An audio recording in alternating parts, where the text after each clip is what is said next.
Hey there, I'm the MadCatster. Am I glad to see you here? Well, we haven't talked about the TikTok psychic in a while, but there's an update in that case, and the judge is not mincing any words when it comes to handing down a decision. I've got the latest for you. You know me, I've got the deets and all the receipts, so buckle up and let's go.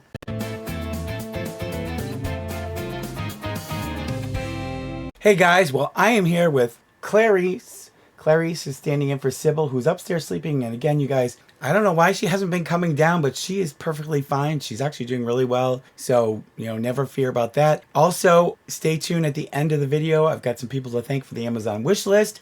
I'd also like to thank our new channel members and our new Patreon patrons. Thanks for joining us.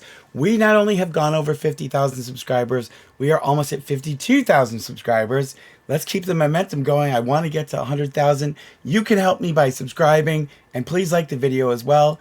So, the TikTok psychic. You remember Ashley Gillard, who had premonitions that the University of Idaho professor had been involved in the demise of several students, which was proved pretty much right away to be absolutely untrue. The police in the town in Idaho where this happened arrested a suspect who they are confident is the person who committed the crime, and yet the TikTok psychic buckled down and continued to insist that she was right and that she knew the facts that the police didn't know and that the professor was guilty. And so the professor, after sending some cease and desist letters to the TikTok psychic, and after Ashley Gillard ignored those, finally the professor filed a lawsuit in federal court in Idaho.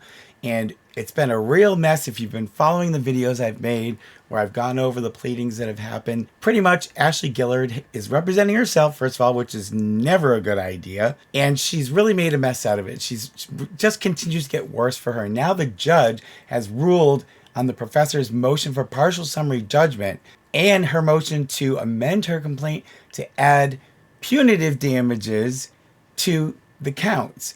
And I'm going to tell you now what the judge had to say. And let me tell you, I like this judge because she doesn't waste words. So let's take a look at it. So we've got the judge's decision here. It's Rebecca Schofield versus Ashley Gillard. Rebecca Schofield being the professor. Ashley Gillard is the defendant, the TikTok psychic. And this is the judge's memorandum decision and order regarding plaintiff's amended motion for partial summary judgment and plaintiff's motion for leave to amend complaint to add punitive damages. The judge starts off by saying, pending before the court are plaintiff's amended motion for partial summary judgment and motion for leave to amend complaint to add punitive damages. Having carefully considered the record and participated in oral argument, so they actually did argue this in front of the judge. I would have loved to have been there for that. The court grants both motions as more particularly explained below. Now listen to what the judge has to say. If I was Ashley Gillard, I'd probably be waving the white flag right now. But anyways, so the background, there was a tragic demise of 4 University of Idaho students in November 2022. Plaintiff Rebecca Schofield is a professor at the university. She alleges that despite never meeting any of these students or being involved with their demise in any way, defendant Ashley Gillard posted over 100 sensational TikTok and later YouTube videos falsely claiming that plaintiff had an extramarital affair with one of the students and then ordered the demise of the students to prevent the affair from coming to light. Plaintiff sent cease and desist letters to defendant in the following days and weeks. When defendant did not stop, plaintiff initiated this action. Plaintiff asserts 2 defamation claims against defendant. One is premised upon the false statements regarding plaintiff's involvement with the deaths themselves. The other is premised upon the false statements regarding the plaintiff's romantic relationship with one of the students. Defendant, representing herself foolishly, did not immediately respond to plaintiff's complaint by the January 17, 2023 deadline.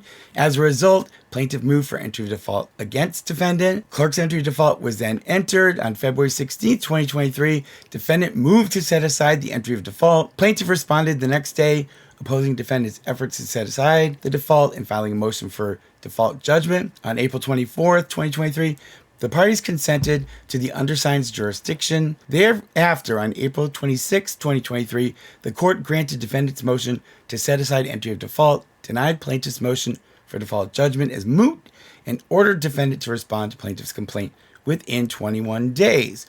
On May 16, 2023, defendant filed her answer, affirmative defenses, and counterclaims to complaint. Within that pleading, defendant denied that she defamed plaintiff because the accusation made against plaintiff in defendant's TikTok videos are, quote, substantially true, end quote. Defendant further maintained that she used her spiritual brain, intuition, spiritual practice, and investigative skills.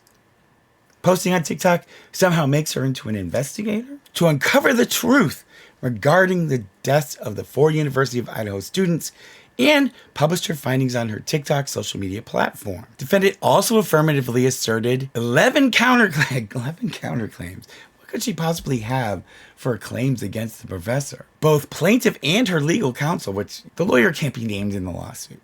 So if she's going to counterclaim, it's against the plaintiff, not the plaintiff's attorney, too. And the counterclaims relied on 2 premises: that plaintiff initiated, planned, and executed the deaths to cover up an affair she had with one of the students, and the plaintiff sought to evade suspicion for these deaths by conspiring with her counsel to file a frivolous complaint with falsified factual allegations. You mean false allegations? That supported the defamation claims against defendant and deprived defendant of her constitutional rights. And of course, as we saw with the pleadings that we've reviewed in my other videos, and if you haven't seen them and you're not up to speed on this case, go back please and watch them. I break everything down for you and everything's in chronological order. Constitutional right. She has a constitutional right to defend herself. She doesn't have a constitutional right not to be sued. Anybody can file a lawsuit. That doesn't violate your constitutional right. Again, this is what happens when you try to be your own lawyer. On June 6, 2023, plaintiff moved to dismiss defendant's counterclaims. A week later, plaintiff moved to quash the summons for her counsel because TikTok psychic Ashley Gillard sent a subpoena to the attorney. You can't subpoena the attorney. Usually, almost everything is attorney-client privilege. You can't subpoena her and ask her questions about stuff that's covered by that privilege. Defendant opposed the motions. In an August 8, 2023 memorandum decision and order, the court granted plaintiff's motion to dismiss the counterclaims and granted plaintiff's motion to quash the subpoenas. So that was a big strikeout for Ashley Gillard. So basically at that point, she no longer had any counterclaims against the professor. And so now it was still just the professor's claims going forward. On August 21st, 2023, defendant requested that the court's August 8th memorandum decision order be set aside because the court does not have subject matter jurisdiction over the action, the court does not have personal jurisdiction over her, venue's improper, and the court lacked judicial impartiality, which is not a thing, really. You can ask the judge to recuse themselves. Rarely ever does it happen, though. And the court does not have subject matter jurisdiction over the plausibility of spiritual practices. Never heard of such a thing. No such thing. According to defendant, these same reasons similarly warranted the dismissal of plaintiff's complaint. The court denied defendant's motion in its entirety on November 13, 2023. In the interim, plaintiff moved for partial summary judgment as to liability on each of her 2 defamation claims against defendant.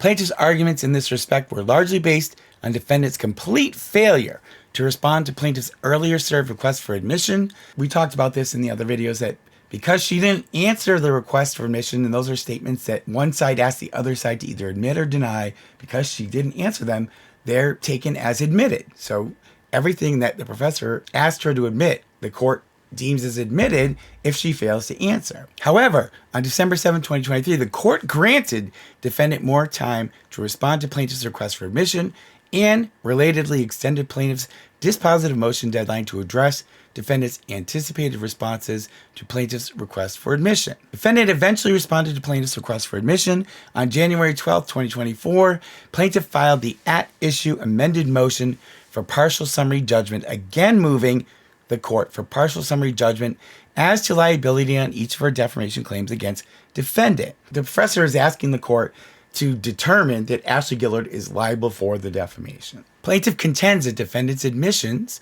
the TikTok videos that defendant posted online, and plaintiff's own declaration established beyond dispute that defendant defamed her. Also on January 12, 2024, plaintiff filed the at-issue motion for leave to amend complaint to add punitive damages. She contends that defendant's repeated and ongoing defamatory statements about her, which we saw that despite the suit being filed and everything that was going on, Ashley Gillard continued to say things on social media defaming the professor, allegedly.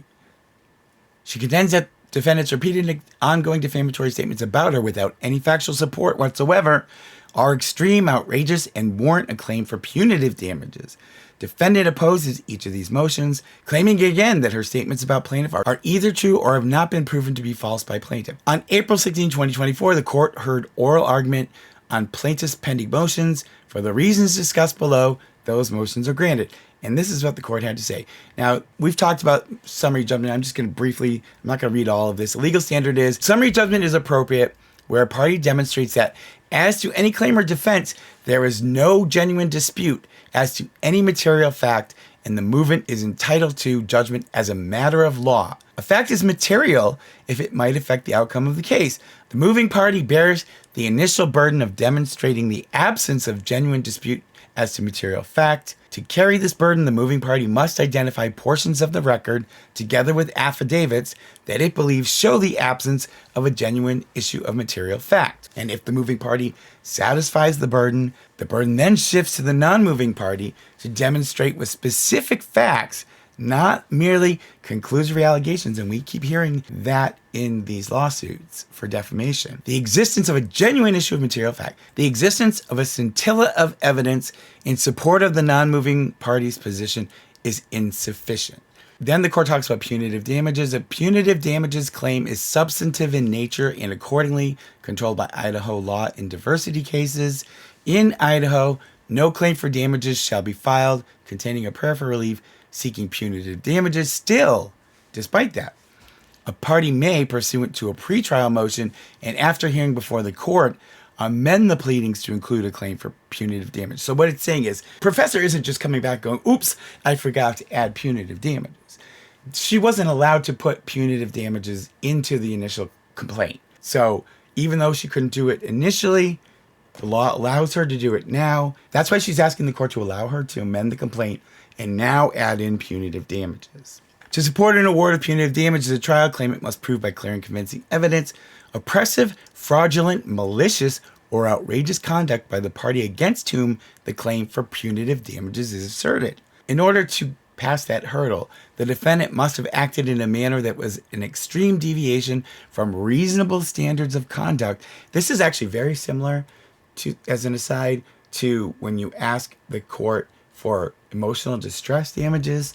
This is sort of the same kind of language. The defendant must have acted in a manner that was an extreme deviation from reasonable standards of conduct with an understanding of or disregard for the likely consequences, and acted with an extremely harmful state of mind, described variously as with malice, oppression, fraud, or outrageousness. Simple negligence will not support an award of punitive damages. Further, reckless, wanton, or grossly negligent conduct alone is insufficient under Idaho law.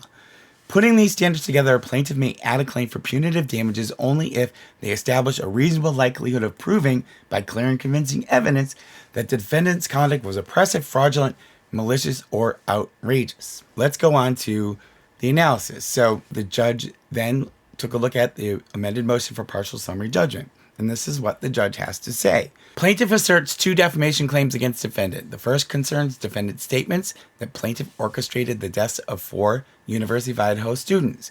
The second claim concerns defendant's statements that plaintiff had been involved in an inappropriate romantic relationship with one of the students. Plaintiff argues that she's entitled to summary judgment on the issue of liability for the defamation because the evidence establishes that both sets of statements are defamatory as a matter of law. So in other words, there's no question. It's what we call defamation per se, okay? In Idaho, the plaintiff claiming defamation must prove that the defendant communicated information concerning the plaintiff to others, and this is very similar to most states, that the information was defamatory, the plaintiff was damaged because of the communication. The parties mostly agree that this is the standard applicable to plaintiff's defamation claims against defendant.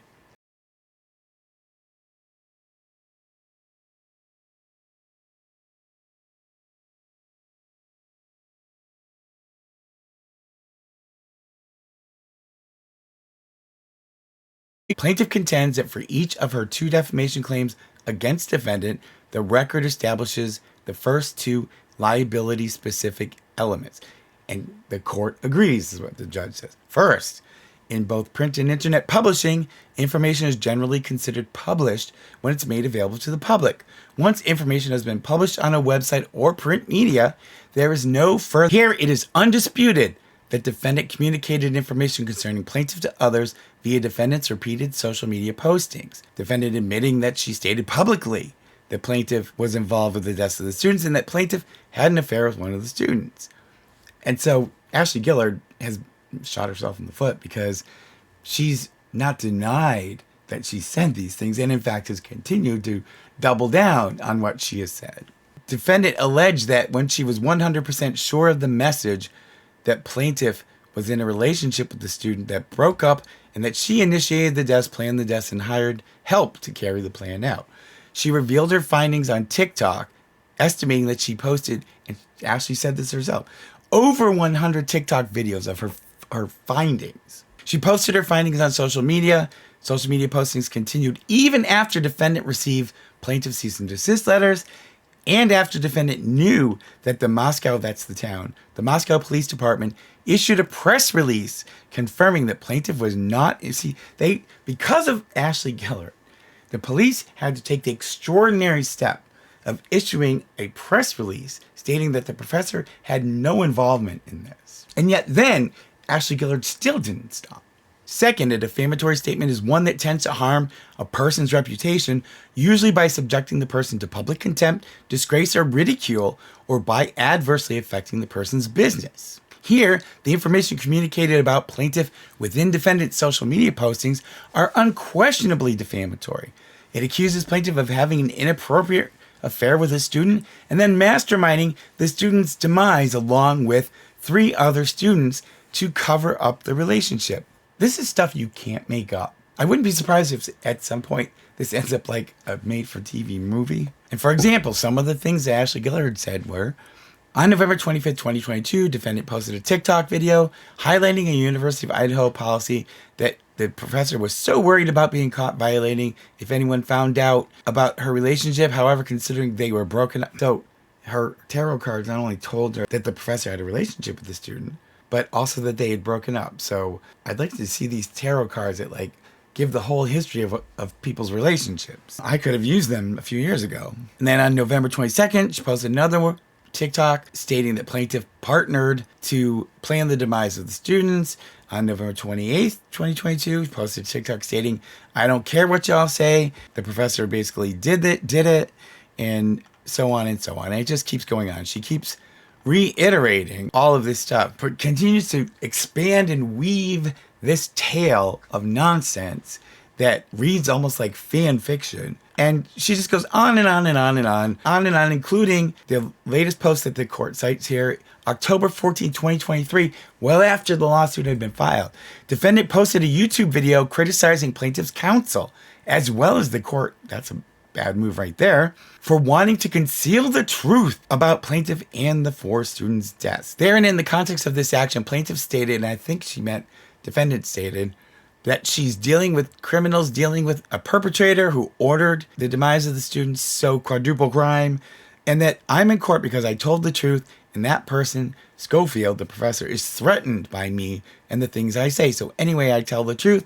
Yes, I can say what I said because I was telling the truth, with no evidence to back it up, is the big part she's leaving out. By repeatedly accusing the professor of an affair with the student and then ordering the deaths of 4 students to cover up the affair, defendant communicated information to others that was defamatory.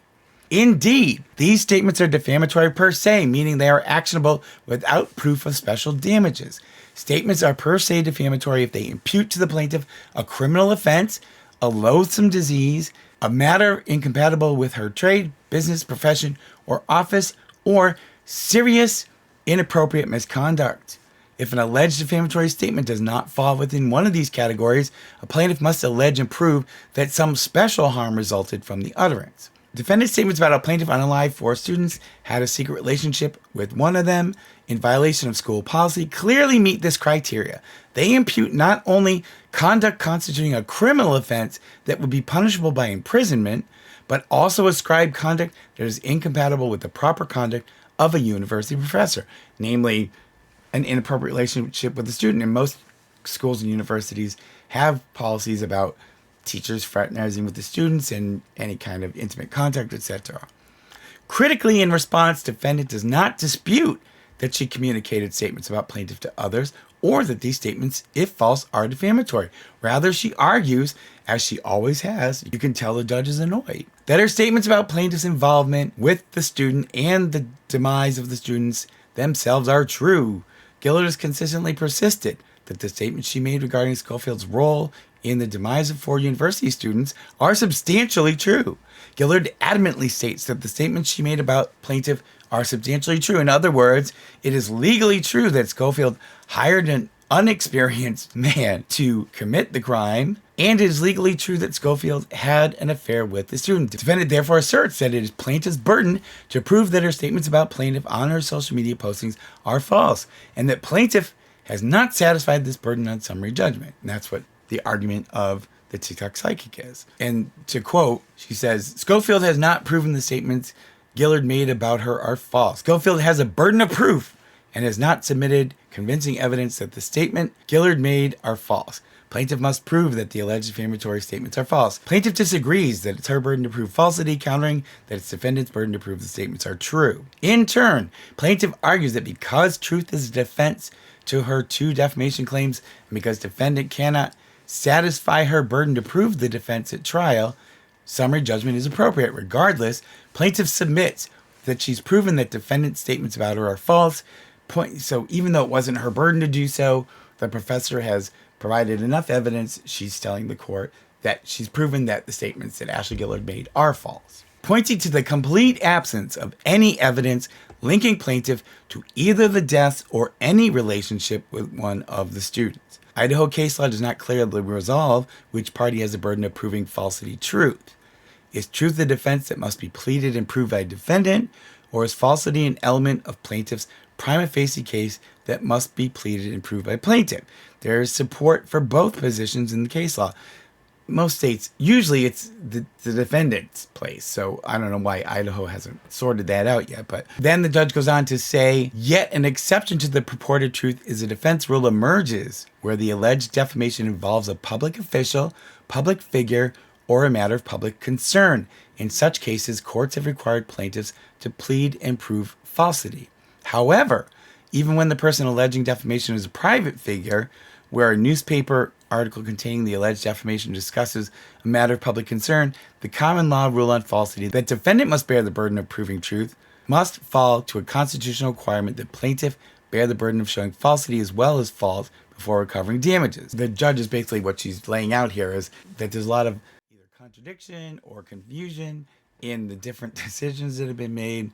And she says, further muddying the waters, Idaho jury instructions require a plaintiff to prove falsity, even where a plaintiff is not a public official or public figure, or the matter is not one of public concern. In order to prove a claim of defamation, the plaintiff has the burden of proving each of the following elements. And this is the jury instruction. Defendant communicated information concerning plaintiff to others. Information impugned the honesty, integrity, virtue, or reputation of the plaintiff, or exposed the plaintiff to public hatred, contempt, or ridicule, and the information was false, and the defendant knew it was false or reasonably should have known it was false, and the plaintiff suffered actual injury because of the defamation, and the amount of damages suffered by the plaintiff. So, and we've talked about this before, that in the case of non-punitive damages, you have to show that you were damaged by the statements. And then the court goes on to say the parties stake out their competing positions but do not grapple with this tension. Likewise, legal commentary largely comes up short in resolving the issue in any helpful way. Even so, there is evolving support for the view that it is a private figure plaintiff's burden to prove falsity in a defamation action, even in cases like this one, dealing with a non-media defendant and a matter that does not involve an issue of public concern. And then she cites some case law that shows this evolving position. Ultimately, however, the court need not resolve the issue given the record before it. So the judge is saying she doesn't even need to consider who is responsible for proving what, because the record has basically resolved that issue. And she goes on to say, that is, even if it is plaintiff's burden to prove falsity, she has demonstrated that there is no genuine issue of material fact, that defendant's statements about her are false. So after saying all of that, the court's saying the plaintiff has proved that the statements are false. So regardless of whose responsibility you think it is to prove what, the plaintiff has proven that the statements are false. Under the summary judgment standard, this would shift the burden to defendant to show otherwise. Thus, under either burden of proof scenario, defendant must demonstrate the existence of factual disputes pertaining to plaintiff's defamation claims. Defendant has no such evidence. And we saw that, and if you saw my other videos, talked about how she's got nothing. The TikTok psychic has nothing but her readings to offer to the court as evidence of the truth of what she's saying. So basically, she's got nothing. To begin, plaintiff states in no uncertain terms that defendant's statements are false. She was never in a romantic relationship with one of the students. She was not involved in the demise of the students. She never met any of the students. She never taught any of the students. She did not personally know the students. And she was in Portland, Oregon at the time of the deaths. So the professor wasn't even in town. Moreover, in response to plaintiff's subpoena, the University of Idaho confirmed that it has no records of the students ever being enrolled in a class taught by plaintiff, any investigation into plaintiff having inappropriate relationship, or any investigation into plaintiff's involvement with the deaths. And so the University of Idaho even said, we don't have any evidence that any of this is true either. And Ashley Gillard was kind of banking on, and at first, and I talked about this, she asked the court basically to let her ask for everything, including the kitchen sink, about the professor, so that she could go sifting through to try to find something to back up what she was saying. And of course, that's what we call a fishing expedition. You can't do that. The court usually keeps the discovery narrowly focused on documents or things that are relevant to the allegations. This is powerful evidence at the summary judgment stage. It not only substantiates plaintiff's argument that defendant's statements about her are false, it also highlights the complete lack of any corroborating support for defendant's statements. In this way, plaintiff has sufficiently demonstrated the absence of any genuine issue of material fact relating to the falsity of the defendant's statements about her. This shifts the burden to defendant to dispute that claim by setting forth facts showing that there is a genuine issue for trial relating to whether her statements about plaintiff are actually true. In that regard, defendant must not rely on denials in the pleadings, but must produce specific evidence through affidavits or admissible discovery material to show that the dispute exists. Except the only support for defendant's statements about plaintiff is that defendant's spiritual investigation into the murders using intuitive tarot card readings led her to plaintiff. And she quotes here, Gillard used her claircognizant abilities to gather all the pieces to the puzzle of what happened to the students and why. Of course, the police and the actual real evidence has to be wrong, right? She became very passionate and touched by their stories as told by the intuitive tarot card readings and their social media footprints, meaning the students. An intuitive tarot card reading revealed that Schofield would get away with the deaths if it wasn't for Gillard. Dun dun dun, Perry Mason moment. At the time, Gillard did not know how that would happen, but she decided to continue to seek the truth regarding the deaths of the students and to advocate on their behalf. To be admissible, and then the judge says this is not enough to create a genuine dispute of material facts. So the tarot card readings and the intuition or whatever that she had, that's not evidence that can be admitted in court to act as a defense to prove that what the Ashley Gillard is saying is true. To be admissible, defendant's lay witness testimony concerning plaintiff's alleged conduct surrounding the students must be rationally based on defendant's perception and helpful to the fact finder. An opinion is rationally based on a witness perception where it is based upon personal observation and recollection of concrete facts. And the court concludes this section by saying, at bottom, the totality of the evidence reveals that there is no genuine dispute as to any material fact the defendant defamed plaintiff. Therefore, on the issue of liability only, plaintiff's amended motion for partial summary judgment is granted. So the court has found Ashley Gillard liable for the defamation. So that does not have to be proven at trial. Plaintiff's motion for leave to amend complaint add punitive damages, and it goes on to say, I'm going to just breeze through this. Filed on the same day, plaintiff's amended motion for partial summary judgment overlaps with a motion for leave to amend complaint. To add punitive damages, she argues that punitive damage claim is appropriate because defendant's defamatory social media postings represent the bad acts anchoring a punitive damages claim, and defendant acted with a bad state of mind given that the social media postings were made without any factual support and continued even after receiving cease and desist letters, knowing the Moscow Police Department did not believe plaintiff was responsible and knowing that someone else had been arrested with no evidence of connection to the plaintiff. So the guy they arrested, there's nothing to connect him to the professor either. Plaintiff has established a reasonable likelihood of proving by clear and convincing evidence that defendant's conduct in accusing plaintiff of an affair with the student before ordering the student and 3 other students' deaths was oppressive, fraudulent, malicious, and or outrageous. As discussed above, those statements are defamatory as a matter of law and therefore represent a foundational set of bad acts. Further, those statements were based only on defendant's spiritual intuition. There was never any objective basis to believe that plaintiff did the things the defendant publicly and repeatedly claimed she did. And while defendant eventually took her theory about plaintiff's involvement to the police, she did so only after ignoring plaintiff's cease and desist letters and going public with her claims on social media. These circumstances combine to demonstrate that defendant's social media postings were primarily self-serving, motivated by online viral attention, and made with an extremely harmful state of mind given the nature of the statements about plaintiff.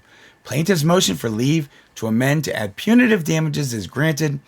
Whether defendant actually acted with such a harmful state of mind to support an award of punitive damages is therefore a question for the jury and not the subject of this memorandum decision and order. So, judge is saying there's definitely enough evidence to grant the motion to allow the professor to add the punitive damages. The question of whether the punitive damages should actually be awarded is going to be a question of fact that the jury is going to have to decide. And then the order is that plaintiff's amended motion for partial summary judgment is granted on the issue of liability only, and plaintiff's motion for leave to amend complaint to add punitive damages is granted. That was issued on June 6th. So that's where we stand in this shit show of a case. Ashley Gillard has now been determined by the court is liable for the defamation. So basically, when we go forward with trial, it's really just going to be to decide damages and punitive damages. So that's really what we're left with, because the jury doesn't have to decide whether Ashley Gillard's statements were defamatory. The court's already said she's liable for defamation because what she said is defamatory. Let me know what you think about this down below. I'd be interested to hear what you have to say.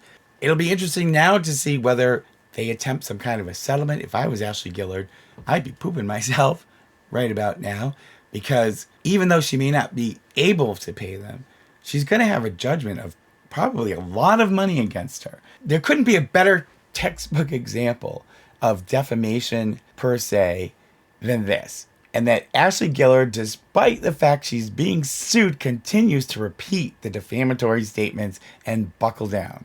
That just blows my mind. I think, honest to God, and I mean this from the heart, I think she needs help. I really do. I want to thank some people from Amazon. I have just a couple people to thank. One delivery we got, it just says from a fan, and it was for Temptations cat treats.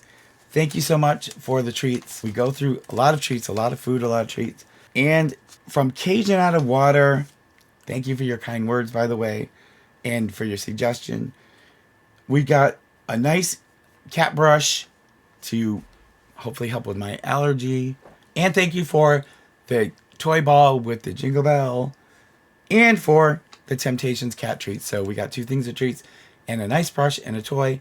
Thank you guys so much. The cats and I appreciate always anything that you send. I also want to thank from the bottom of my heart our Patreon patrons. Our Patreon family is growing. I am going to put together some bios on each of the cats that I'm going to make available on Patreon, so you'll be able to see and hear the story about each of the cats. They each have a pretty interesting story. I'll get to making those videos maybe this weekend. Hopefully I'll be a bit better. Thank you, Patreon patrons, and to the new Patreon patrons for joining us. The money that we get every month goes towards the cat's vet bill. As I told you, I pay every 2 weeks. I pay the vet. It's ongoing, never ending. Thank you to the channel members. We do have some new channel members as well. Thank you for joining our family.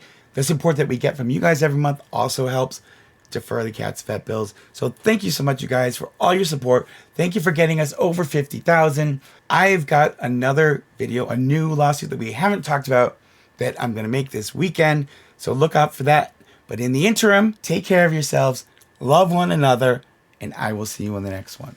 Pretty please. Subscribe, like, and hit the bell. I get a treat for every new sub. Thank you.